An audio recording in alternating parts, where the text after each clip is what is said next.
everybody, it's Rita here. So in today's video, I'm gonna share with you 4 steps you can take to stop feeling guilty around food. And before we start, also please check out my book about recovery and also my website. You're gonna find few online courses about recovery. And please also like this video and subscribe to my channel. And now let's get on with today's video. So most everybody struggles with food guilt in recovery. Sometimes we have gone through maybe months or years or even decades of restriction, not trusting ourselves and following some external rules on how to eat. And when we are in recovery, we have to stop all restriction and go against all the rules. Then understandably, we're gonna start feeling very guilty. But of course, there is absolutely nothing to feel guilty about. Eating food without restriction and allowing yourself to enjoy it is your birthright. This is how it naturally should be. It's just the society's diet brainwash that has convinced us that we should feel guilty around eating. But there is a way you can overcome it, and this is what we're going to talk about today. So now let's talk about the 4 steps you must take to stop feeling guilty after eating. So firstly, to become aware.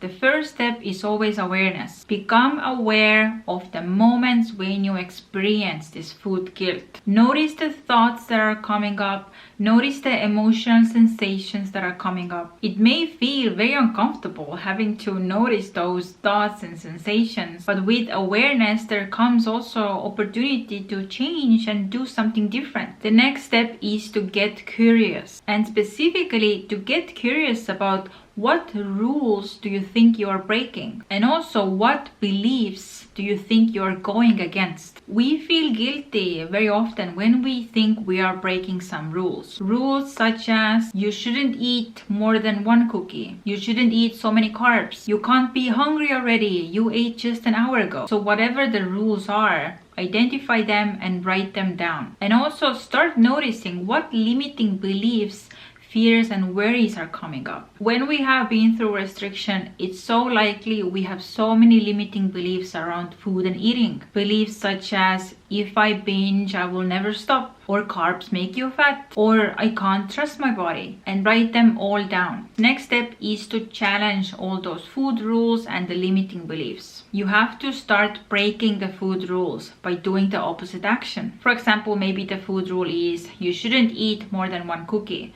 So the opposite action would be to eat more cookies. Or the food rule says you shouldn't eat so many carbs. So the opposite action would be to eat more carbs.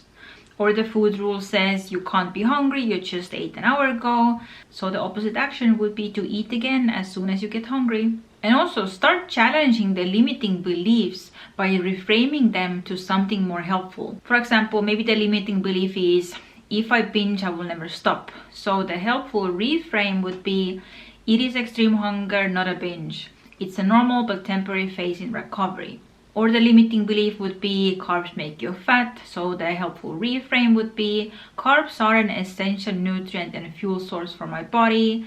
Carbs give me energy, make me feel satisfied and support healthy brain function. My body knows how to manage my carb intake. Or the limiting belief can be, I can't trust my body. So the reframe would be, the restriction has never been helpful for me long term.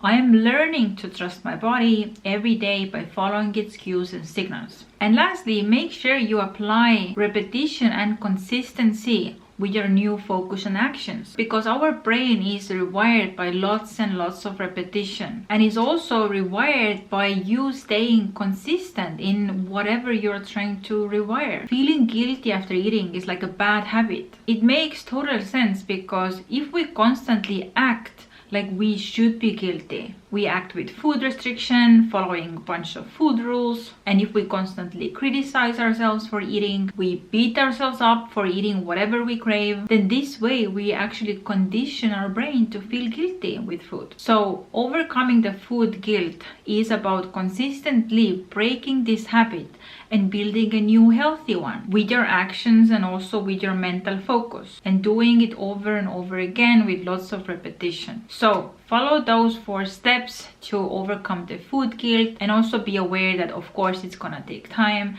but I see the improvements in so many of my clients. And the thing is that the only thing it requires is implementation. putting what you learn into action, because just listening to this video is not going to do anything. You actually have to actively challenge those food rules, do the opposite action, and also challenge those limiting beliefs and reframe them to something more helpful. So this is it for today's video. I really hope you found it helpful, and as always, please check out my book and also check out the courses on my website, and please like this video and also subscribe to my channel to stay tuned for more future videos. And thank you so much for watching, and I'm going to see you next time. Bye.